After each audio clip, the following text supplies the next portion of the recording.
Welcome to There Is a Method to the Madness. My name is Rob Maxwell. I'm an exercise physiologist and personal trainer. I'm the owner of Maxwell's fitness programs, and I've been in business for the last 30 years, designing programs and implementing them with you. Today's focus is going to be on the glycemic index. All right, so this show breaks down what's true, what's not true, and most importantly, why things work, why things don't work. Before I get to that, I want to thank Jonathan and Lynn Gilden of the Gilden Group at Realty Pros. They currently have over 280 five-star reviews on Zillow. And you know what? These reviews really matter. They really do. So the Gildens actually put the strength back in that real estate market. You guys like that? If you need any help, give them a shout at 386-451-2412. As promised, I'm going to talk today about the glycemic index. And you know, it's funny. The glycemic index is always one of those topics that when it comes up, whether it be in the old days when I was lecturing or in emails that we do, or in podcasts, or just simply in conversation with different clients, the glycemic index is always something that really piques people's interest. And food and diet in general really pique people's interest. So, hey, like they say, man, you got to give them what they want. So let's talk a little bit about it and how do we best utilize this knowledge.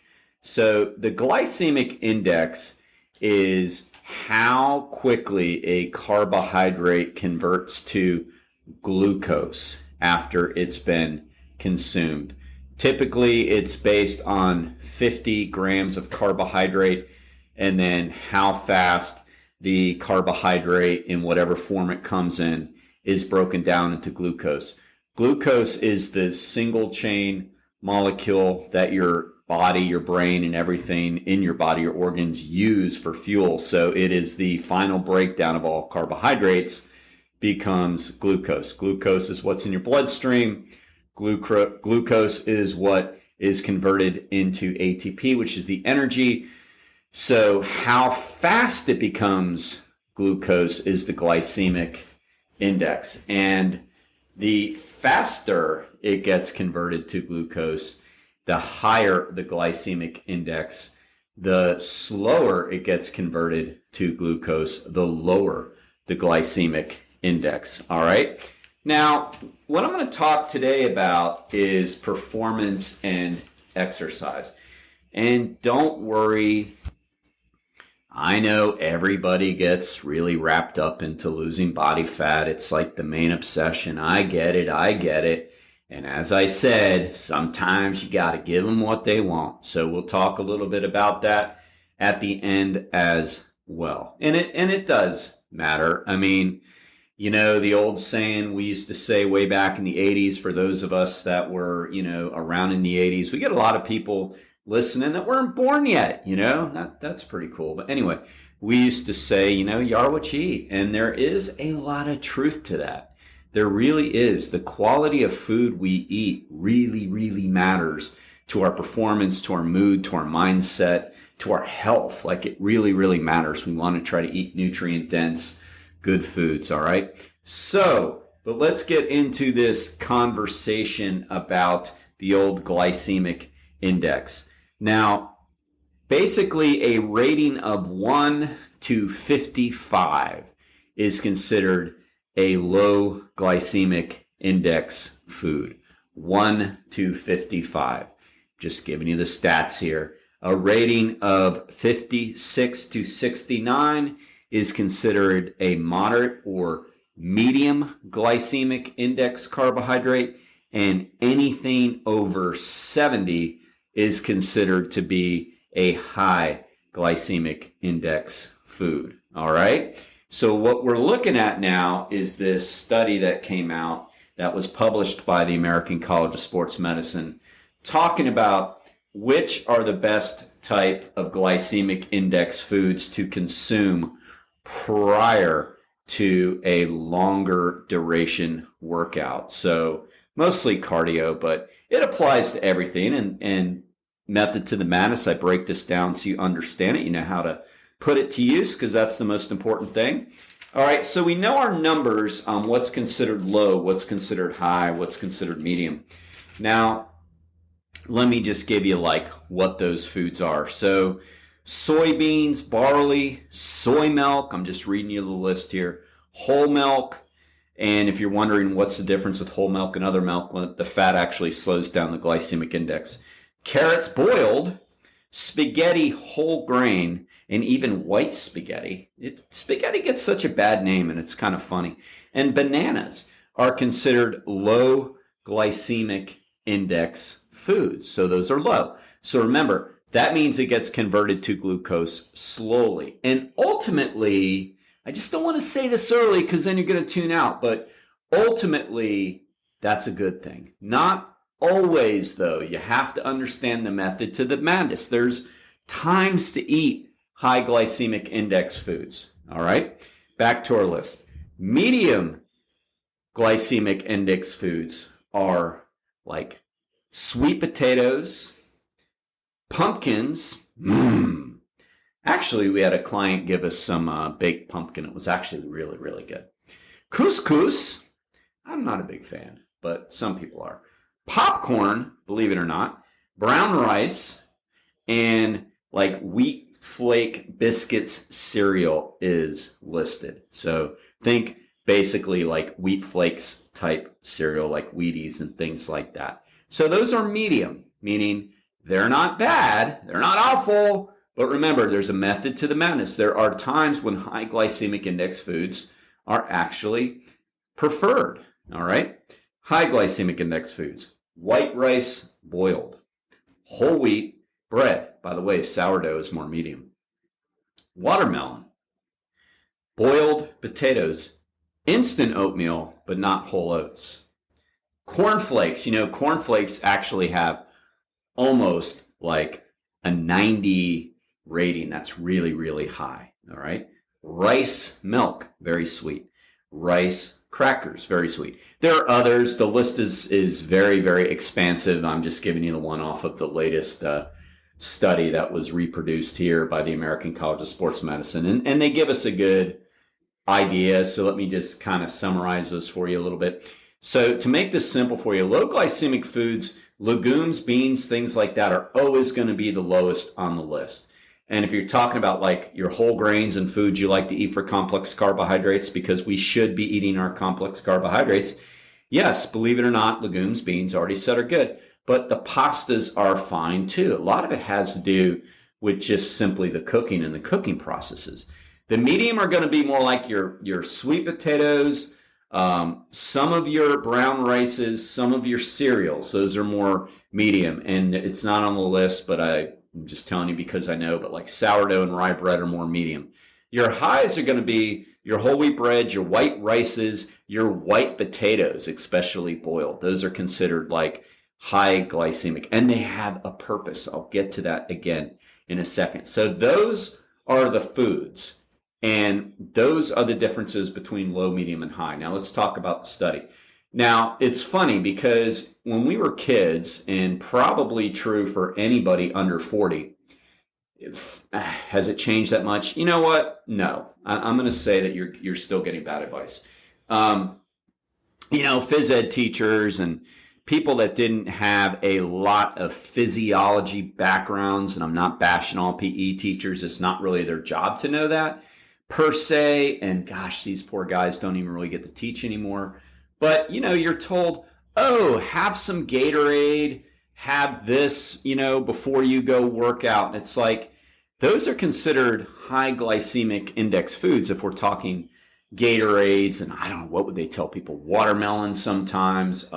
Some of these nutrition bars people are told to go eat are nothing but high glycemic index carbohydrates. I'm not going to say a brand because I'll piss somebody off. But some of these nutrition brands are that way. You're told, oh, eat that beforehand. Well, no. Number one, we've known that for a really long time. Number two, the studies are confirming once again, and I thought this was a really cool, small, repeated study, that's one of the worst things you can do, because what ends up happening is When you eat a high glycemic index meal shortly or even an hour before you go do long duration exercise, your blood sugar starts to spike. And what ends up happening is you start using that, but then you're not using the oxidative fats. So you're actually not using the long-term energy that is going to delay fatigue. You get into carb burning too fast, too soon, and you get away from fat burning. So it's what we don't want to do. And you probably have noticed it before. Maybe you just didn't put it together. But when you have like a lot of sugar or a lot of high glycemic index foods prior to working out, you hit a peak, but then all of a sudden you start feeling like trash. You start feeling like garbage. So we know, well, we've known that for a long time. Don't do it. But now, and this is the funny part.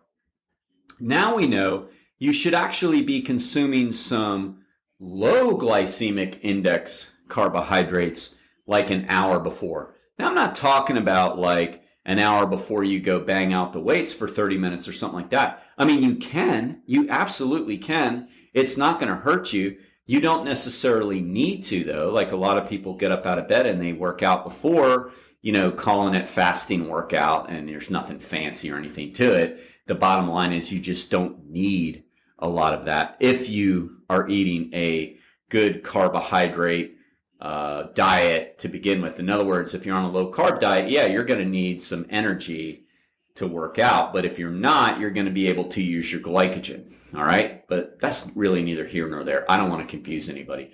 The point is for a shorter workout, you don't necessarily need to have anything to eat, period. But for a longer workout, let's say you're going for a run, or you're doing a 5K, or you're doing even longer than that, it's absolutely advantageous to have a low glycemic index snack or small meal prior to this. Because what it does is, number one, it's going to keep your blood sugar stable. And blood sugar stability is very, very important. Have you ever just started feeling some brain fog, or, feeling a little out of it, maybe feeling hangry? So that's why, because our blood sugar has dropped. Low glycemic index foods are going to keep your blood sugar stable. And number two, it's going to help you get to the fat stores sooner.